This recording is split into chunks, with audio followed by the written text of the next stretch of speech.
dan saya nak share tentang satu benda yang sangat-sangat penting untuk development kanak-kanak yang mana nama dia adalah sensory. Sensory. Okay. Sensory, kemahiran sensory ataupun deria.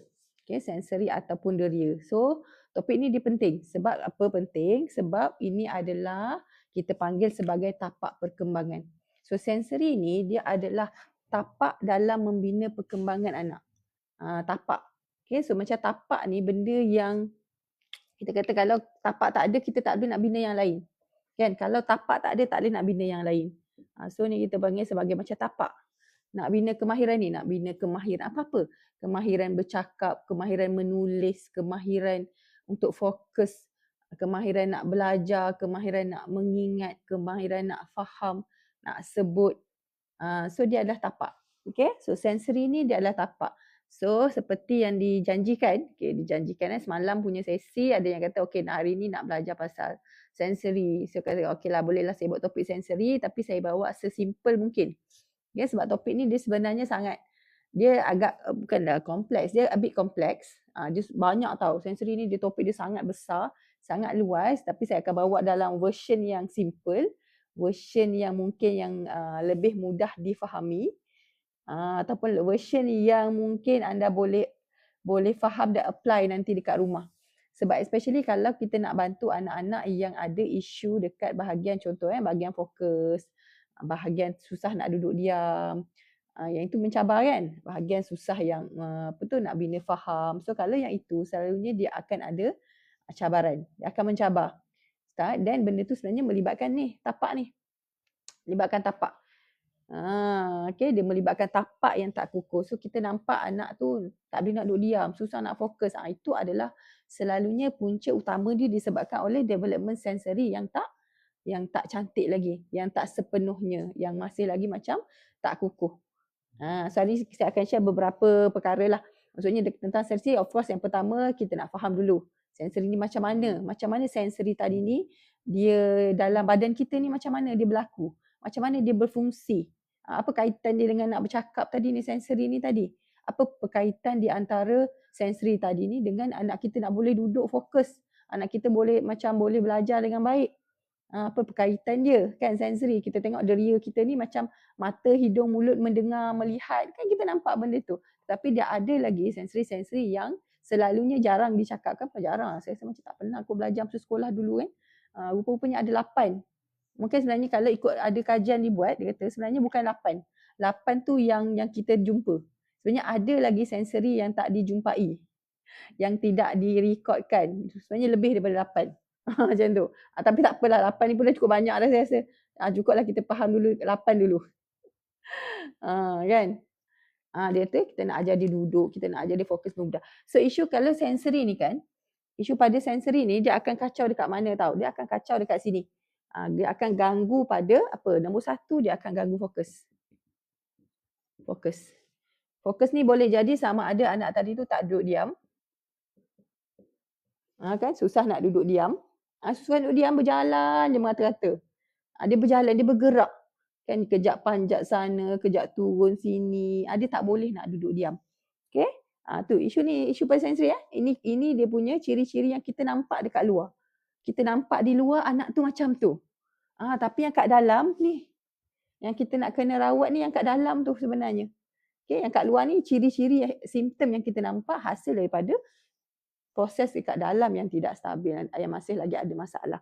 Okay, so yang pertama kita nampak anak tadi ni susah nak duduk diam. Okay, nombor 2 kita akan nampak anak tadi ni dia memang tak boleh, susah nak respon. Susah nak respon. Pada kita. Kalau dia duduk diam sekalipun dia tak boleh nak respon. Fokus ni bukan tentang lasak tau, bukan. Ni bukan tentang lasak. Anak yang duduk diam pun ada yang tak fokus. Isu dia adalah fokus, bukan lasak, bukan bergerak. Tapi ciri-ciri dia adalah anak yang kadang-kadang susah nak duduk diam, susah nak duduk setempat. Maksudnya tumpuan dia pendek. Tumpuan pendek. Pendek-pendek je. 2 saat hilang. Dia macam tu. Tapi ada juga anak yang saya kata dia boleh duduk tapi dia tak boleh nak respon kat kita. Dia duduk diam tapi dia tak respon. Itu pun ada masalah pada Fokus ni adalah lebih kepada macam mana anak ni tadi detect ataupun anak tadi ni memberi respon kepada rangsangan sekeliling dia. Dia nampak benda tu, okey apa patut buat. Dia dengar something, apa yang dia patut respon. Dia macam tu. Okey, dia anak yang tak fokus tak semestinya lasak. Sebab tu dia ada beza tau. Anak yang anak yang suka bergerak tapi ada fokus dengan anak yang suka bergerak tapi tak ada fokus. Dia berbeza. Ada anak yang memang suka bergerak, dia lasak. Main tu lasak. Kan main tu lasak sangat. Okey, susah makan. Ni interesting susah makan Okey, dekat mulut kita. Mulut. Okey, dekat mulut kita, bila makan, sebenarnya dia melibatkan semua sensori. Makan. Satu benda je nama dia makan. Makan ni dia melibatkan semua sensori. Semua. So, katalah ada yang kata tutup telinga tadi kan. Bunyi biasa je lah. Bunyi lagu je. Kadang-kadang bunyi lagu nursery rhyme tu. Yang tu apa? Deria apa? Deria pendengaran kan. So, dia sama ada cari atau avoid. Dia sensori ni dia lebih kurang lah. Paling nak senang faham. Sama ada anak tu akan cari, kalau ada masalah sensori dia nampak dia seeking, mencari, ataupun dia akan avoid, dia akan elak. Kan, seeking, cari, mencari sebab tak cukup, body dia perlukan more, dia cari. So apa yang mencari seeking tu tadi? So kalau anak yang tak boleh duduk diam, cik bergerak dia cari apa sebenarnya? Sebenarnya apa yang dicari oleh badan dia? Perkataan mudah kan. Lepas seeking, sekejap lagi orang tak faham. Saya kata cari. Dia cari apa? Badan dia cari apa? Dalam badan dia mencari apa kalau dia tak boleh duduk diam? Duduk sekejap, bangun, sekejap lagi dia berjalan pergi sana, dia datang balik, dia panjat, dia turun bawah. Dia cari yang mana satu? Mana satu? Cari yang mana ni? Seeking, mencari proprioceptif. Dia mencari pergerakan dan juga mungkin nombor 2 vestibular sebab yang ni dia memang connecting together. Dua ni dia memang connecting. So dia cari benda ni. Sebab tu kalau anak yang banyak bergerak, bukan banyak bergerak, tak boleh duduk diam. Susah nak duduk diam. Kita suruh duduk tu 2 saat baru bangun. 2 saat maksudnya dia tak boleh nak duduk makan pun sambil berjalan lah kisah dia. Tak boleh nak duduk makan dengan satu jangka masa. Kan, tak boleh nak duduk makan. So apa yang berlaku?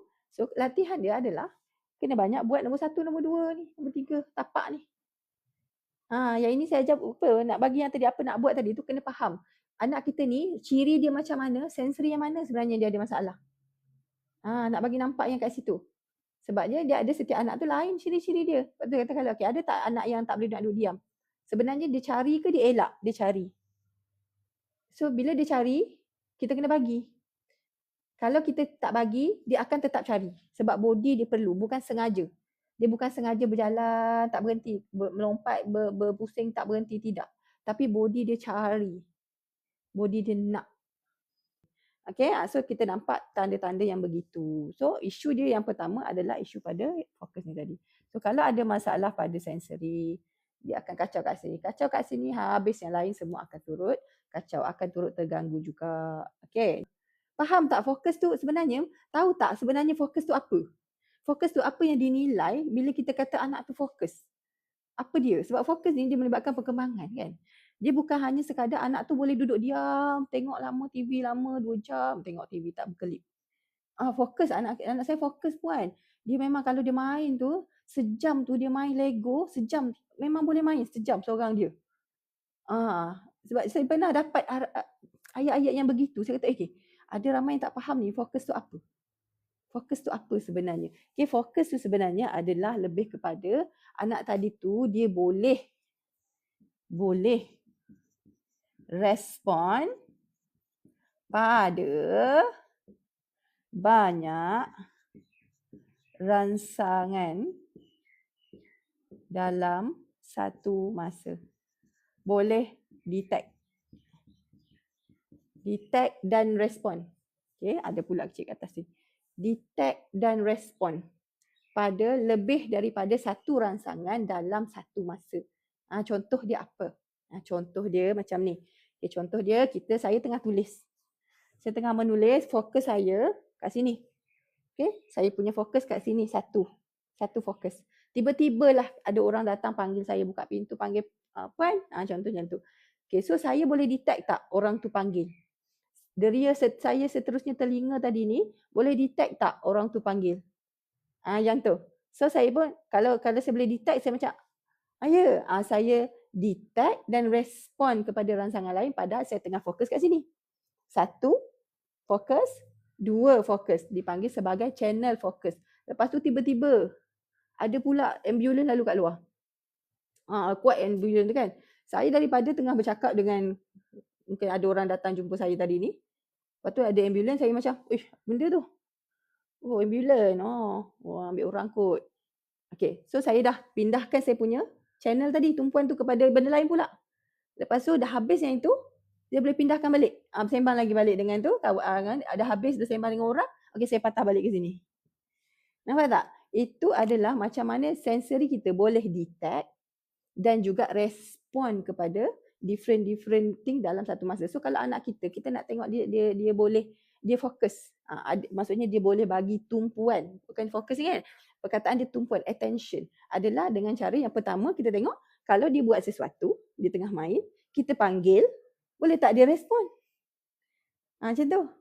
So kalau dia tak boleh respon, tengah dia main, tengah tengok TV ke, tengah main Lego ke seorang-seorang dia, tengah apalah yang dia tengah buat, kita panggil, boleh tak dia respon? Dia detect, kita panggil dan dia respon. So kalau ada, okey, itu level pertama lepas.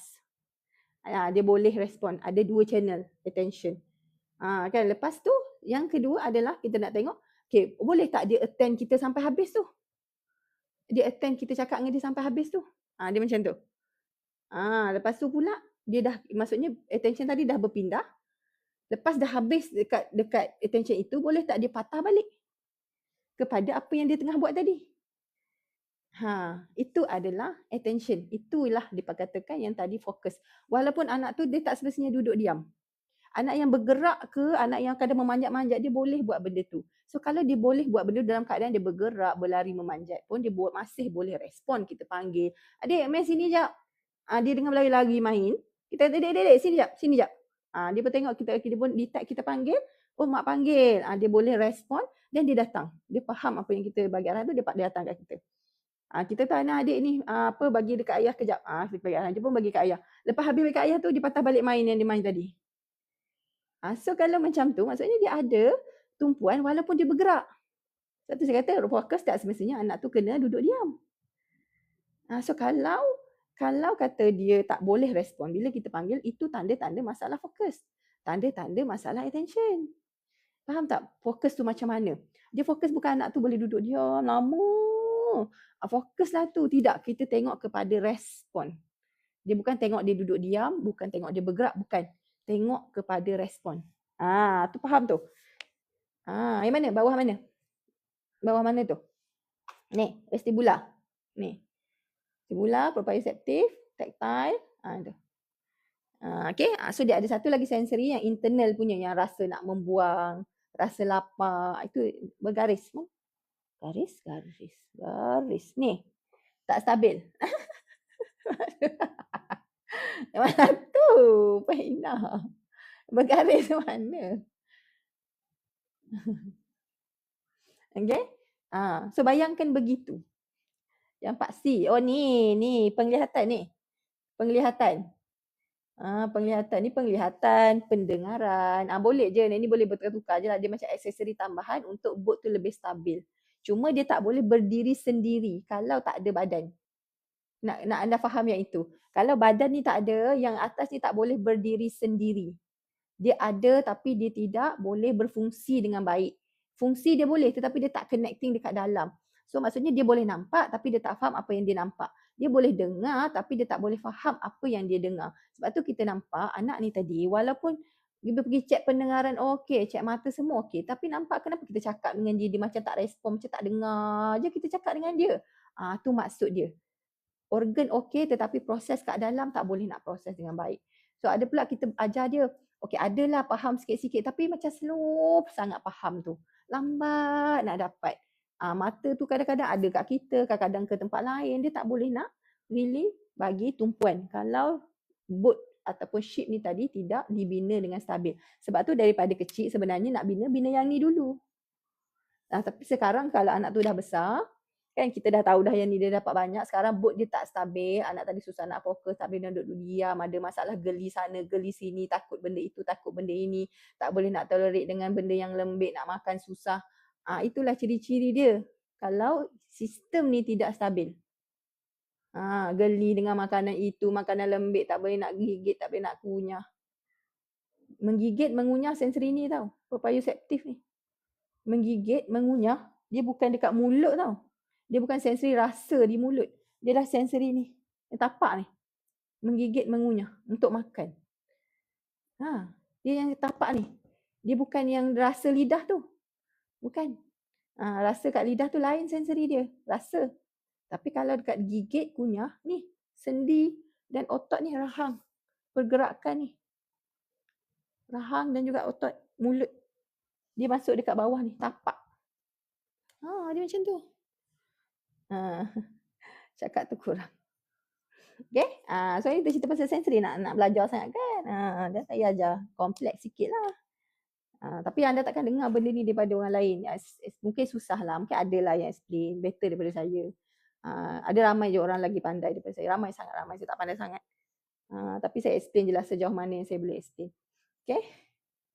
Elok bagi benda, betul Puan Mani. Sebab tu daripada kecil, proses nak ajar makan, dia ada, maksudnya kita daripada susu tukar kepada semi solid, tukar kepada bubur yang ada, maksudnya dia lebih solid. Jadi anak tadi akan belajar gerakan mulut yang cara pergerakan beza. Kita minum air dengan makan bubur lain pergerakan mulut dia. Panjang lebar. Panjang lebar lah kisah dia. Sebab nak kena faham. Ni selalu saya buat kelas ni, pagi sampai petang saya buat kelas benda ni je. Nanti saya connect macam mana dia connect dengan bercakap. Macam mana dia connect dengan yang lain tu, yang makan semua tadi. Sebab dia sangat connecting. Faham yang kat sini dulu. Maksudnya pembinaan ni. So kalau kita nampak anak kita tadi ni ada isu tu, tapak ni selalu ada masalah. So kita nak pasang aksesori lain tak boleh. Kita nak pasang faham, kita nak pasang cakap, kita nak pasang dia boleh makan, kita nak pasang kemahiran apa lagi, membaca, kita nak pasang kemahiran menulis. Kadang-kadang susah nak buat. Kenapa? Ni tapak tak ada. Tapak tak ada. Bifocus coklat. Yang ini coklat. Kalau beg 2 tadi blackcurrant. Ya, kalau yang ini, yang beg 2 ni blackcurrant. Kalau yang kuning tu coklat. Okay. Sensori mulut daripada kecil, daripada lahir baby dah start. Even dalam kandungan, sensori pendengaran semua tu dah start. Cuma pergerakan semua tu dalam kandungan dah start sebenarnya. So kat mana? So bila kita kata sensori otot dan sendi, rangsangan dia hanya berlaku bila otot dan sendi kita bergerak, betul tak? So kalau kita duduk diam ke macam ni, ada rangsangan tak pada otot dan sendi? Sebenarnya ada. Sebab kita nak maintainkan posture kita, dia akan ada rangsangan. Tapi itu lebih kepada keseimbangan. Kita nak kena duduk, maintain, tegak. Dia mungkin sekarang, sebab tu kalau anak yang tak banyak bergerak, daripada kecil main dia terlalu banyak gadget, contohnya banyak TV, kurang main bergerak, kurang. Ataupun dia memang jenis tak suka bergerak sangat. Ada anak jenis pasif tau, dia memang tak suka bergerak sangat. So, kita tahu tapak ni tak settle ni. Dia mungkin ada tapi kecil. So kat sini, so nak kena pasang mana pasangnya? Nak pasang kat atas tak boleh. Sebab yang ini tak boleh. Tita, boleh tita. Apa-apa je, boleh je. Semua-semua benda tu boleh. Boleh je. Dia tak ada pun kekangan, jangan bagi puting kat anak, nanti saya cakap. Tak adalah pun. Puting tu kalau isap malam je tak adalah efek sepi sangat. Tapi kalau 24 jam kat mulut mungkinlah efek. Sebab tu kalau proses nak makan, dia ada proses yang ni daripada anak tu bubur. Lepas tu nanti dia pergi kepada mancing biskut-biskut tu, nak belajar gigit-gigit biskut. Kan gigit tu, menggigit tu pakai ni. Itu adalah ni otot dan sendi ni nak melatih pergerakan. Sebab nanti baru dia pakai yang kat sini. Rounding movement. Kita makan kan dia macam rotation. Itu baru mengunyah. So kalau anak tak pernah diberi experience daripada kecil, kita tak pernah bagi experience tu untuk dia belajar kawal, nanti sampai besar tak reti nak gigit kunyah. Benda tu boleh diajar lah. Kalau anak yang ada masalah, dia boleh diajar untuk that skill. Menggigit, mengunyah tadi, boleh diajar. Okay? Boleh jalan? Boleh jalan. Tapi apa jadi selalunya? Apa akan berlaku? Kalau lah kata boat tu dia jenis yang maksudnya perlukan Dia togel-togel gitu je. Tapi dia boleh gerak lah. Dia boleh gerak. Walaupun tak ada yang lain. Kan dia maksudnya boleh anak tadi dah boleh gerak. Tetapi dia mestilah ada juga aksesori-aksesori tambahan. Okay, tak tentu arah. Betul, dia tak tentu arah kejap lagi. Kan? Tak ada sensor ni. So kata boat kita boat lah, boat ke apa panggil boat lah, ship. Ship. Kan ship. Ship. Dia bukan setakat boat, bukan boat tu, dia ship, lebih pada ship. So lepas tu kita pasang lah aksesori tambahan. So kita pasang apa? Kita pasang dia punya kayu, kita pasang dia punya layar dia kan. Pasang supaya ada sensori yang akan membuatkan boat tu lebih stabil, lebih cantik pergerakan dia. Nanti bila masuk air tu dia akan membantu, maksudnya boat tu tak akan lebih stabil lah, kita panggil lebih stabil, lebih boleh bergerak dengan baik. Kan? Ada layar, lepas tu adalah tali-tali yang mengikatkan dia, layar tu tadi. Lepas tu ada apa lagi yang kat dalam boat? Adalah tempat ada pendayung ke, ada apa, bukan pendayung. Aksesori-aksesori tambahan lah. Aksesori tambahan yang lain pada boat tu kan. Ada barang lah kat dalam ni yang akan membuatkan boat tadi tu bergerak dengan lebih stabil. So aksesori tambahan ni tadi, bukanlah aksesori, maksudnya penambahan kepada boat tu tadi adalah yang ni barulah datang. Sensori apa tadi? Pendengaran. Mungkin tali ni tadi adalah penglihatan. Mungkin kayu ni tadi adalah bau. Mungkin ada aksesori lain ni dia adalah rasa. Kan contohnya. So aksesori tambahan tu adalah yang lain-lain tu. Pendengaran, penglihatan, bau. Tapi tapak dia yang ni. Boleh tak kita pasang layar dulu kalau tapak tak ada? Boleh tak kita pasang tapak dulu kalau layar tu tak ada? Tak boleh. Kan? Saya jawab sendiri lah. Lambat sangat jawab. Jawab sendiri je lah.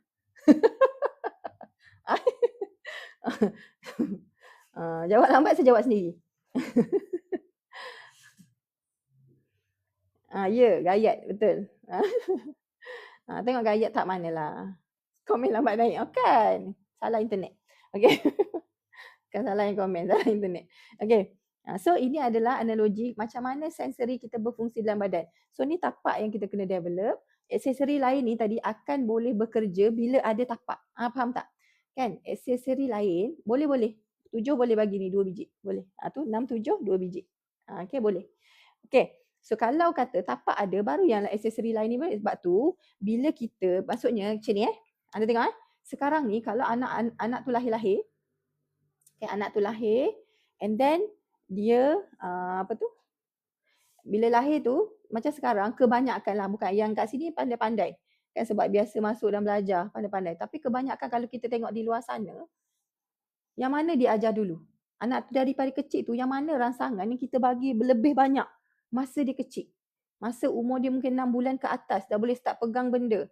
Rasa-rasanya kalau zaman sekarang lah kan, yang mana satu yang dia dapat dulu banyak pada usia dia kecil untuk zaman sekarang.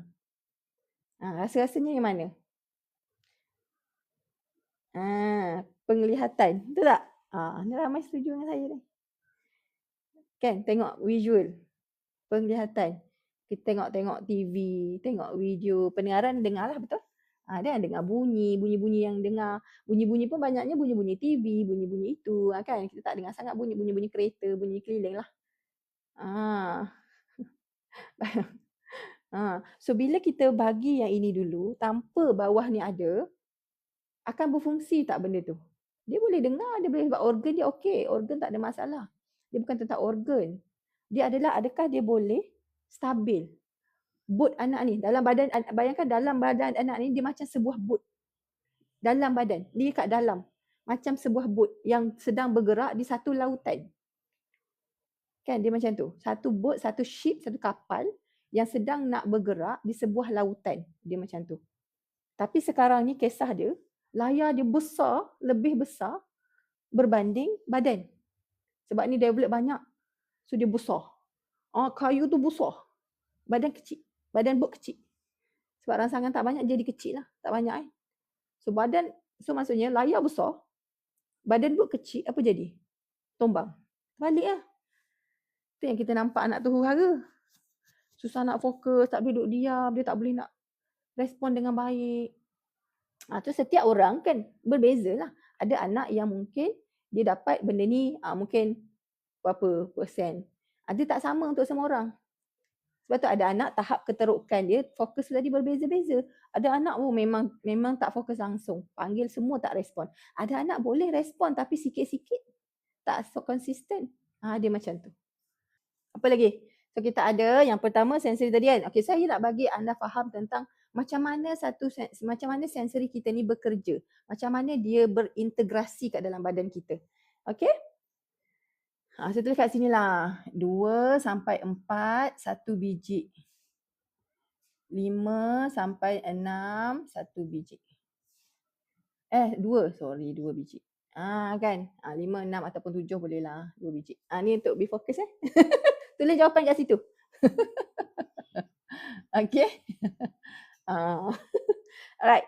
Okay, so dia punya gambaran macam mana sensori ni bekerja adalah selepas makan. Macam tu.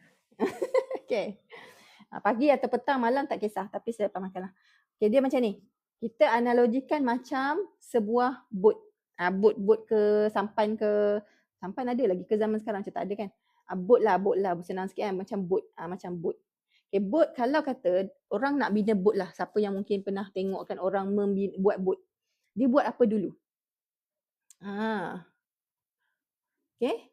Kalau kata anak tadi ni, kita bukan anak. Kalau kata kita nak buat boat, bukan kita lah orang yang buat boat. Dia buat apa dulu? Dia bina mana dulu? Dia bina buat layar dulu ke? Dia bina badan boat dulu? Dia bina mana dulu? Rangka, bingkai kan? Betul. So dia bina rangka dulu. Rangka mana? Badan tu dulu. Dia tak bina terus layar. Tapak dia, betul tak? So dia membina, ni saya lukis lah So katalah ni badan dia. Badan boat lah. Tu badan boat. So badan boat ni, kan badan boat ni, biasanya orang buat pakai kayu lah. Ada buat pakai besi. Ada lah kot kan, kapal kargo kan. Tapi biasanya pakai kayu lah, kita ambil kayu. Tak kisahlah kayu ke besi, tetapi dia kan ada bahan-bahan yang membina boat tu tadi. Katalah saya ambil kat sini kayu. Ni lah katalah ni kayu. Okay, kayu. So kayu ni tadi, dia adalah gambaran kepada kita punya sensori proprioceptif. Boleh ingat tak ni? Boleh sebut tak? Saya punya teacher sampai ke sudah tak reti nak sebut proprioceptif setiap kali nak sebut. Proprioceptif. Sensori pada sendi dan otot badan kita. Badan kita ada sendi dan otot banyak kan? Sendi otot kita banyak ni. So sensori ni proprioceptif. So sensori pada otot dan sendi. Ni saya nak masuk kepada 8 sensori tu tadi. Okay, 8 sensori. 8 sensori saya gambarkan dalam ini untuk anda mudah faham macam mana dia bekerja dalam badan kita. Okay. Sensori PD. Sendi dan otot. Saya kata sensori sendi dan otot senang faham sebab kita tahu deria tu berada di mana organ dia? Otot dan kita punya sendi. Ni sendi halus-halus semua. Semua sendi. Dia di situ. Rangsangan dia bila kita body kita bergerak, sendi kita bergerak, otot kita bergerak, automatik dia akan dirangsang. Tapi kalau dalam pembinaan kata kita nak bina boat tadi, kan papan-papan ni tadi, okay, rangka utama dia tadi adalah tapak, kita panggil tapak ataupun rangka utama tadi adalah sensory proprioceptive. So, and then kita ada apa? Kita nak lekatkan badan-badan tadi ni dengan pakai apa? Selalunya badan-badan boat ni pakai kayu tadi, kita nak lekatkan dia. Kita nak supaya boat tu bahan dia dilekatkan lah. Lekat lah, tak adalah boat ni kayu mesepah kan. Kita nak kayu-kayu ni melekat together. So bila kayu-kayu nak melekat together, kita adalah letak apa? Paku kan. Mungkin paku, gam ke. Tak tahulah saya orang pakai buat boat pakai apa, saya pun tak tahu. Saya belasah je. Tapi gam lah kan. Paku kan. Pakai gam. Paku ke gam? Gam paku. Paku gam kan. Apa-apalah yang boleh dilekatkan. Tak pernah pula saya buat boat. Tapi begitulah lebih kurang. Tapi dia kena dilekatkan kan, kena dilekatkan. Okay, so paku dan gam ni tadi untuk melekatkan proprioceptive ni together adalah dipanggil sebagai sensory vestibular. Menggambarkan sensory vestibular iaitu yang melibatkan keseimbangan badan. Keseimbangan badan. Vestibular. Okay, dia macam mana relate dia? Okay, badan kita bergerak, kena seimbang tak supaya badan kita boleh bergerak dalam keadaan yang stabil. Kalau keseimbangan tak ada, otot dan sendi bekerja tapi tak seimbang. Jadi macam mana? Kita jalan pun mungkin sengit, kejap jatuh, terlanggar sana, terlanggar sini. Betul kadang-kadang anak yang ada isu sensori, dia macam kita nampak clumsy. Dia jalan tu kadang-kadang tu, dia jalan tu kadang-kadang dia langgar je. Benda depan dia pun dia langgar je. Dia tak kerti nak mengelak-ngelak sangat. Itu kalau yang ada isu sensori, yang anak yang kadang-kadang kita nampak macam dia jalan tu dia langgar je semua benda. Sebab boleh bergerak tetapi tak boleh nak kawal. Sebab dia tak connected. Dia tak betul-betul connect. Itu baru dua. Okay? So itu adalah sensori vestibular. Dia berhubung antara satu sama lain sensori ni. Dia bukan asing-asing. Vestibular, okay, ataupun yang berkaitan dengan keseimbangan. Macam mana kita kawal kedudukan body kita. Kita tahu body kita tengah sengit. Sengit kok mana. Nak sengit kiri, nak sengit kanan. Kalau ada kita lalu-lalu, oh ada dahan pokok lah kat sini. Kita tahu, kepala kita gitu supaya tak langgar. Kalau anak yang tak boleh nak kawal, dia langgar je. Okay, kena bagi banyak buayan. Tak adalah buayan saja, banyak je. Buayan tu salah satu. Buayan salah satu untuk rangsangan itu. Tapi ada mungkin beratus lagi aktiviti yang boleh dibuat untuk rangsangan itu. Okay. Ini. Cara markup bifokus yang kat atas ni tau. 6 tahun 2 biji. Kecil kat atas tu kan. Manalah kalau macam mata. Macam tu. Zoom. Okay. Nanti anda akan faham lah mainan apa nak bagi. Ni sebab kita faham dulu. Sekejap lagi apa-apa aktiviti yang rangsang benda tu, buat je. Okay. Alright. So yang ni. So yang sensori ni kita selalu dia develop dengan baik bawah 2 tahun. Bawah 2 benda ni sebenarnya bukan dah settle. Maksudnya dia dah stabil. 2 tahun. Before 2 tahun tu banyak. Sebab tu before 2 tahun kena banyak main. Sebab kita nak stabilkan benda ni dulu. Nak stabilkan boat dia. Boat pula. Dulu cawan, sekarang boat. So kita punya istilah gitu je. Nak penuhkan cawan, nak stabilkan boat. Siapa yang follow saya punya lah dia akan tahu. Saya akan ada banyak istilah yang digunakan. So hari ni kita nak stabilkan boat. Okay. Alright. So sabar. Macam mana nak mengatasi macam mana aktiviti tu sabar. Bagi tumpuan tau. Jangan ni tangan scroll laju sangat. Kejap lagi saya marah lagi sekali. Ni kau main laju tangannya scroll. Belum habis dia dah scroll. Nanti masuk tanya soalan lagi sekali. Tengah nak cerita ni. Okay. Okay. Alright. So lepas tu kita ada apa? Bila kita ada boat, bila badan tu dah ada, kita mesti ada satu alat yang akan membuatkan boat tu boleh bergerak dan boleh kawal arah dia. Betul tak? Okay. Boleh kawal arah dia. Boleh yang hyperaktif boleh. Boleh makan. Dia tak ada gula putih. Dia tak trigger hyper. Kalau anak hyper, dia tidak trigger hyper tetapi dia membantu anak tu lebih bertenang lah. Alright.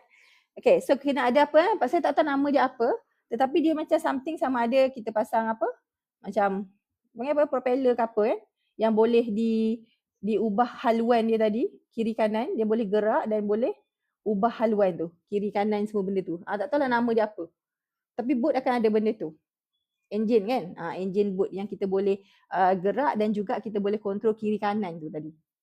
Okay, yang itu adalah sensory tactile ataupun sentuhan. Kenapa? Kulit kita dia akan tahu apa nak buat. Contoh bila kita pegang benda yang panas, dia akan reflect akan ni lah. Dia akan macam apa? Teruslah kalau panas kan? Dia akan menentukan arah tu ke mana. Nak terus pegang ke nak tarik balik.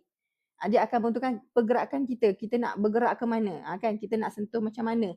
Sebab tu kalau ada anak-anak, kadang tu kalau kita perasan, kita letak benda kat tangan dia akan pegang dengan cara ni. Maksudnya kalau benda tu besar, kan? Pergerakan dia bukanlah macam gitu. Pergerakan dia kita akan lebih, movement dia akan berubah. Kan? Dengan sentuhan ni, kalau kita tak tengok pun, kita boleh adjust pergerakan. Walau hanya dengan sentuh. Dia macam tu. Okay? So, tactile. So ini adalah rangka utama, betul tak? Boat tadi tu. Tapi boat ni boleh jalan tak? Kalau kita masukkan boat ni kat dalam air, dah boleh jalan tak? Okay, dapat faham ni? So dalam pembinaan sensori anak tu, so kalau lah kita nampak anak tu macam apa kalau kata sensori ni tak stabil, kita panggil tak stabil. Boat tak stabil, pembinaan tak stabil. So kita akan nampak anak tu tadi, yang pertama dia memang akan ada isu nak fokus tadi tu. Respon lambat, panggil tak respon, nak duduk susah. Sekejap lagi duduk sekejap-sekejapnya dah bangun-bangun. Dia macam tu. Okay?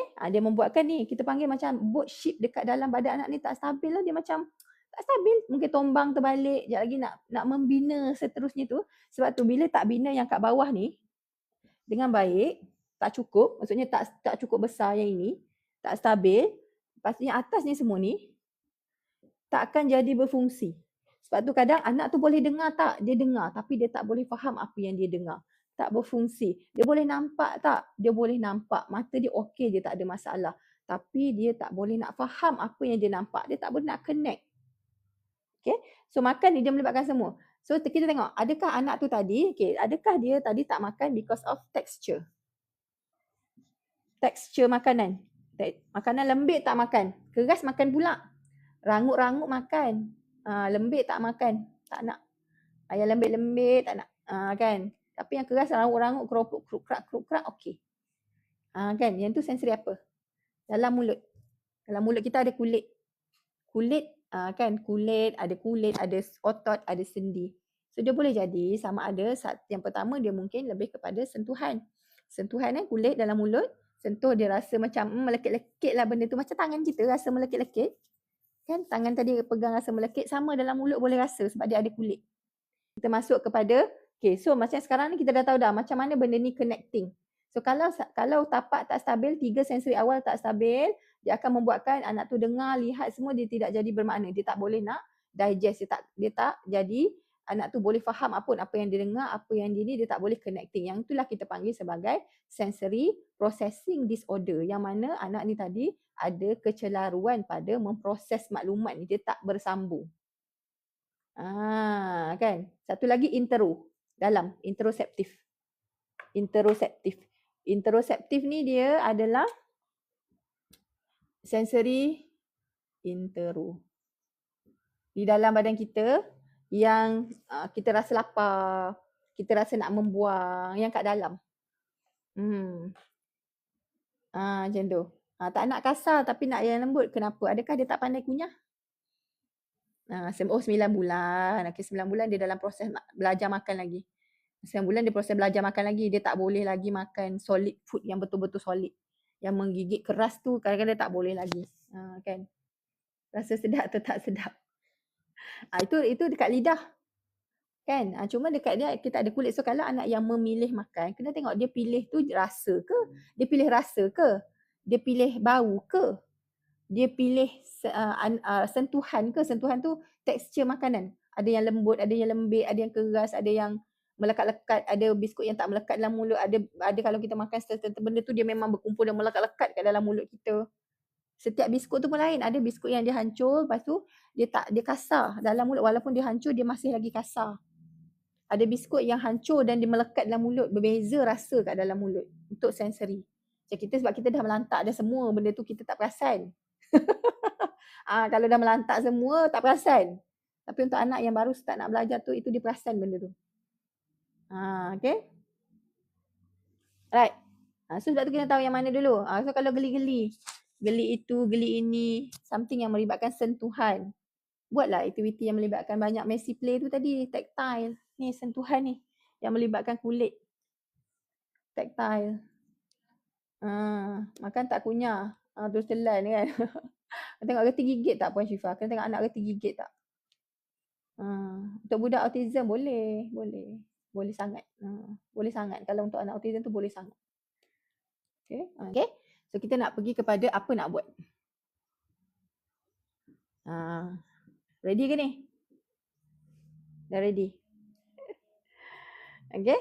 Untuk bifocus ni saya tulis kat atas ni tau. Umur 2 sampai 4 sebiji, 5 sampai 6 ataupun 7 tahun boleh ambil 2 biji. Kalau yang ni untuk yang kuning, yang botol kuning. Ni. Kalau 7 tahun ke atas ambil beg 2. Beg 1 umur 2 tahun sampai 6 tahun. Beg 2 7 tahun ke atas boleh. Dia macam tu. Okay. Ready So apa nak buat? So katalah anak tadi ni ada ciri-ciri begini. Kan tadi ada banyak kan? Kita senaraikan balik apa tadi 8 deria tu tadi. Nombor 1 adalah kita panggil sebagai proprioceptif. Sensori pada otot dan sendi. Okay. Boleh baca kan tulisan saya? Boleh lah tu. Nombor 2 adalah vestibular. ataupun kita panggil sebagai keseimbangan. Okey. Nombor 4, nombor 3 adalah tactile ataupun sentuhan. Okey, nombor 4 adalah ni baru kita masuk yang bahagian pendengaran, penglihatan. Lepas tu kita ada rasa, bau, interoceptif.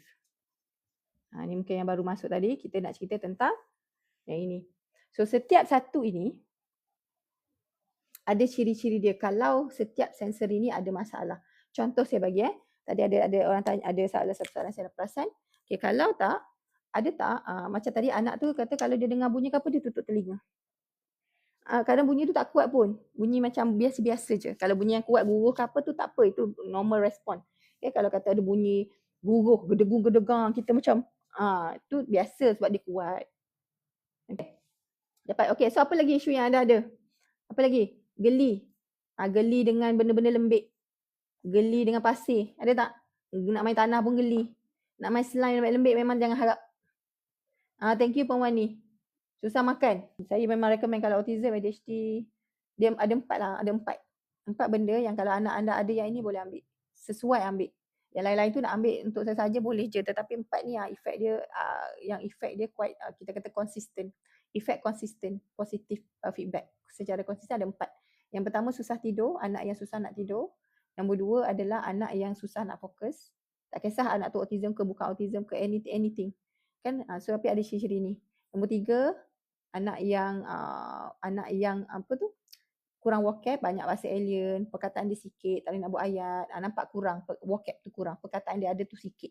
Okay? Nombor 4, anak yang faham banyak tapi tak boleh sebut, susah nak tiru.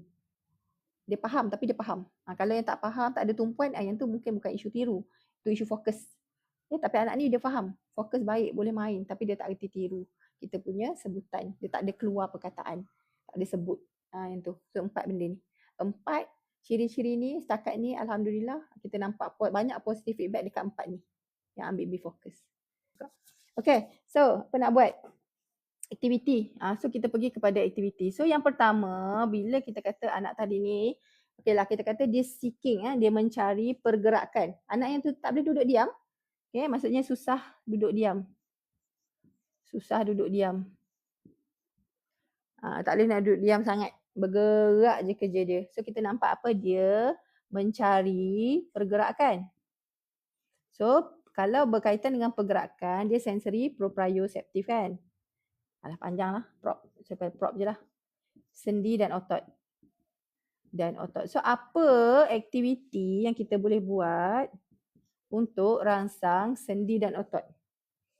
Apa benda yang kalau kita buat, dia akan menggerakkan otot dan sendi kita? Cuba fikir. Saya suruh fikir, kita kena berfikir bersama-sama. Sebab saya nak bagi anda faham. Sebab nanti tak adalah tertakluk kepada satu, kata nanti main swing, puan banyakkan main swing. Tiap-tiap hari dia main swing je lah. Tak ada main benda lain. Apa benda yang boleh menggerakkan otot dan sendi kita? Menggerakkan.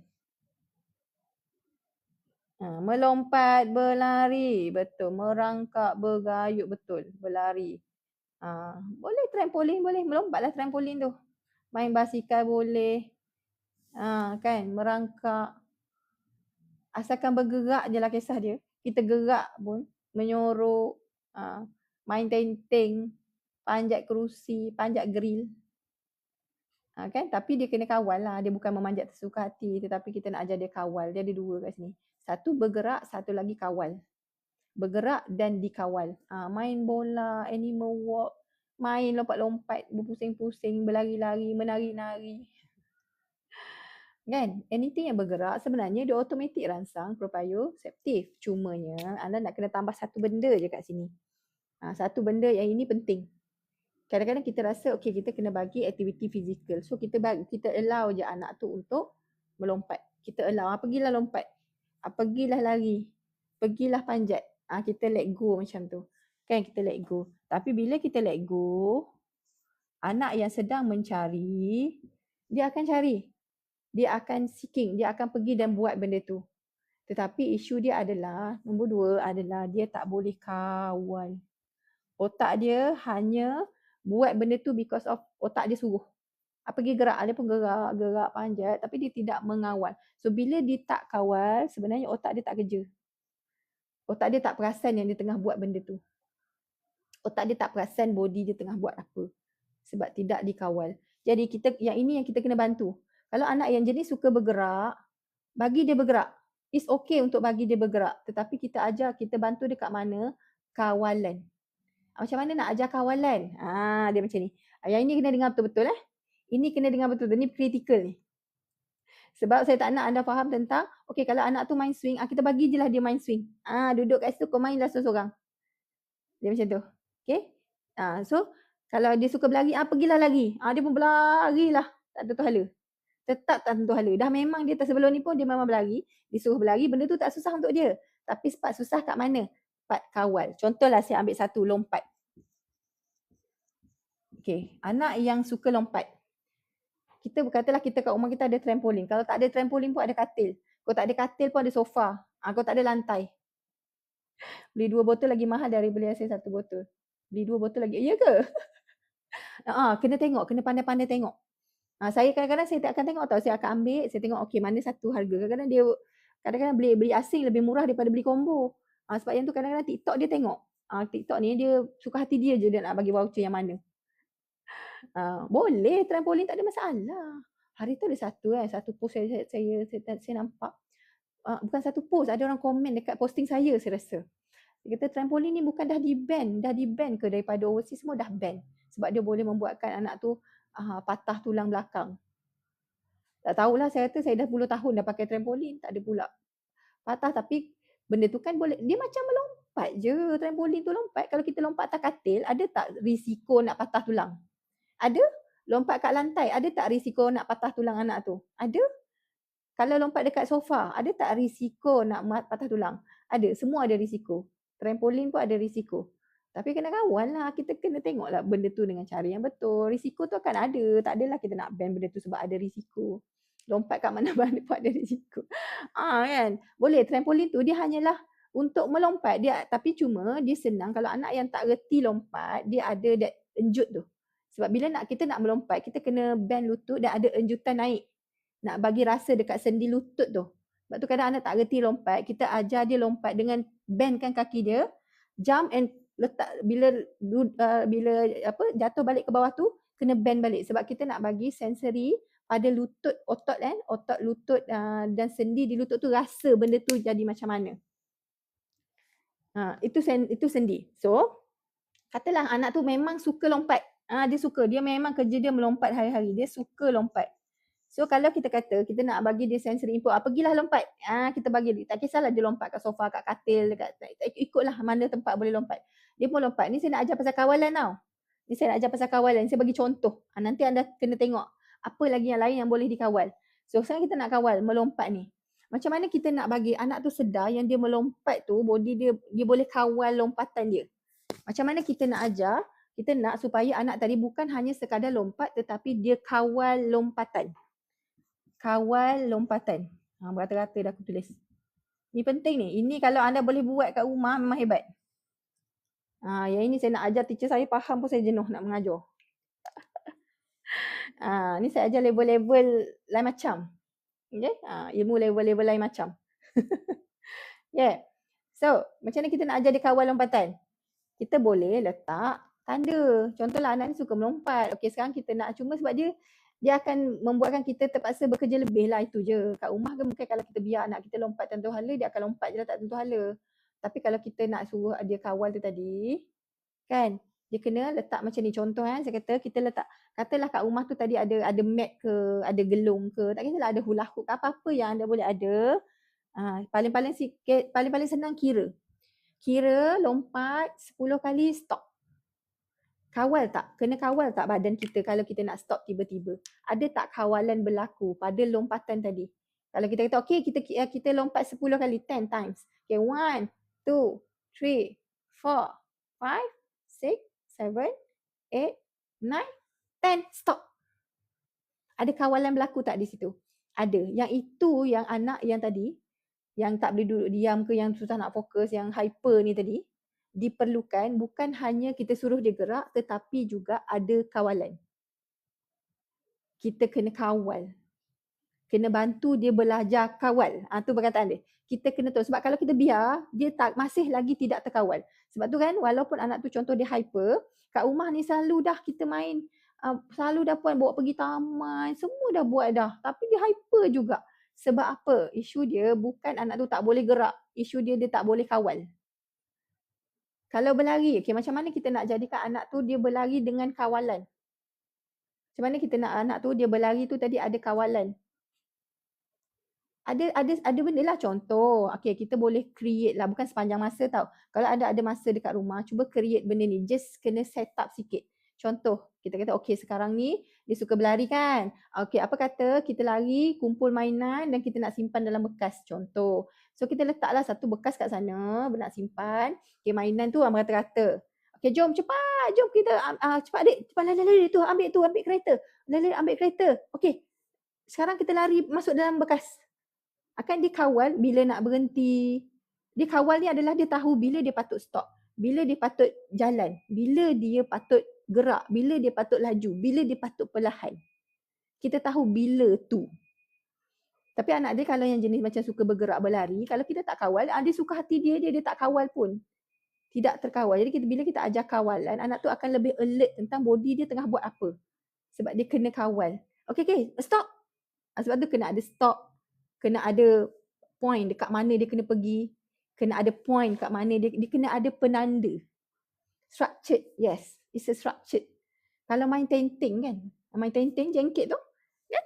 Itu sangat-sangat terkawal punya sensory input. Dah lah kita pakai satu kaki. Lepas tu ada kotak pula tu. Dekat kotak tu ada kotak yang tak boleh dipijak. Tahu tak? Kita main dulu kecil-kecil kita main tenting kan.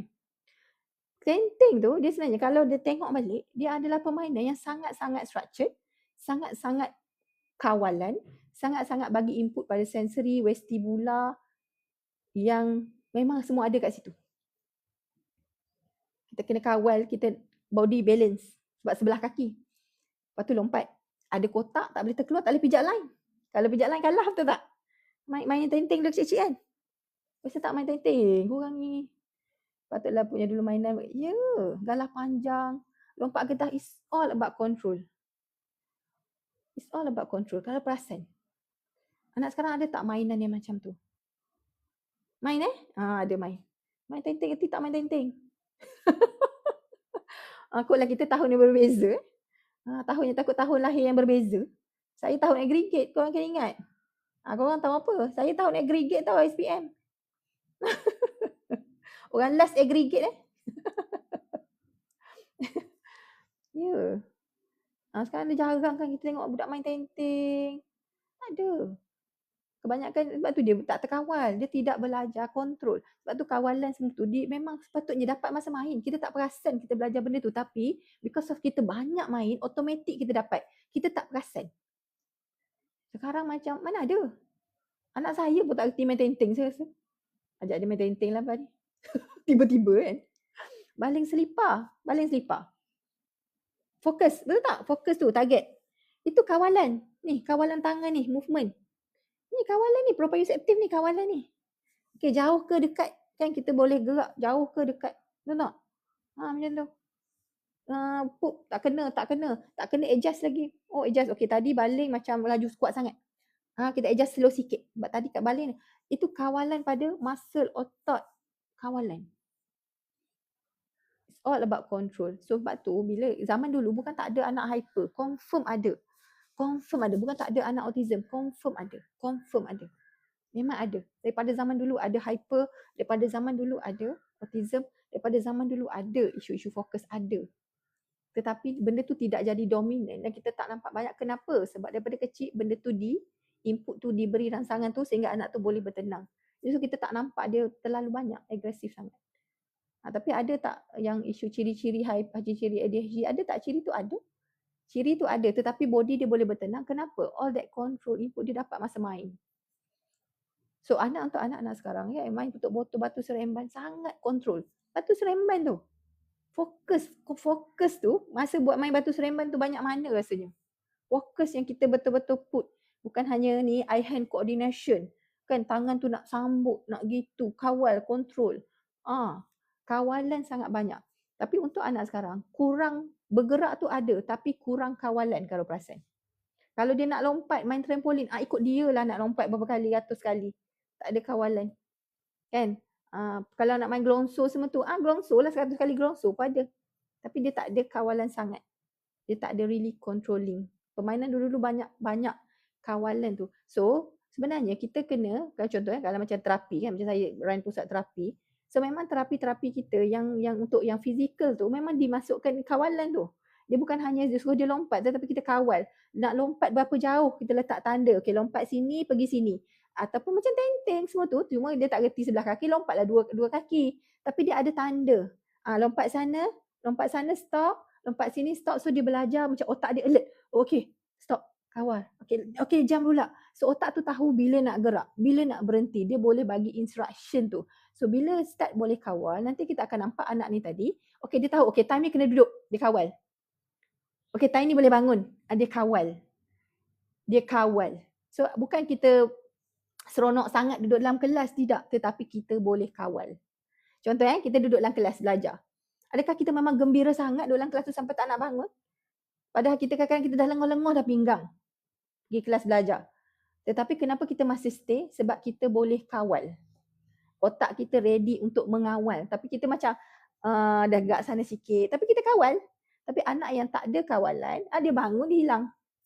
Contoh kalau bila-bila kat sekolah tengok anak tu, kalau dia bangun, dia hilang, tak datang balik, tu maksudnya ada isu fokus dan juga kawalan. Kita pun tak adalah bagus sangat kadang-kadang fokus kita. Tetapi kita cuba kawal, betul tak? Cuba. Time makan tu lamanya makan bila nak habis. Ada macam gitu dalam kepala kan. Tapi kita cuba kawal. Kawalan, control. So bila anak yang hyper, anak yang sudut diam, benda yang paling penting adalah yes, kita kena bagi dia pergerakan. Tetapi yang lebih penting adalah kena masukkan kawalan dalam pergerakan tu. So memang kena rajin. Kalau dulu kita dapat sendiri je benda tu kan.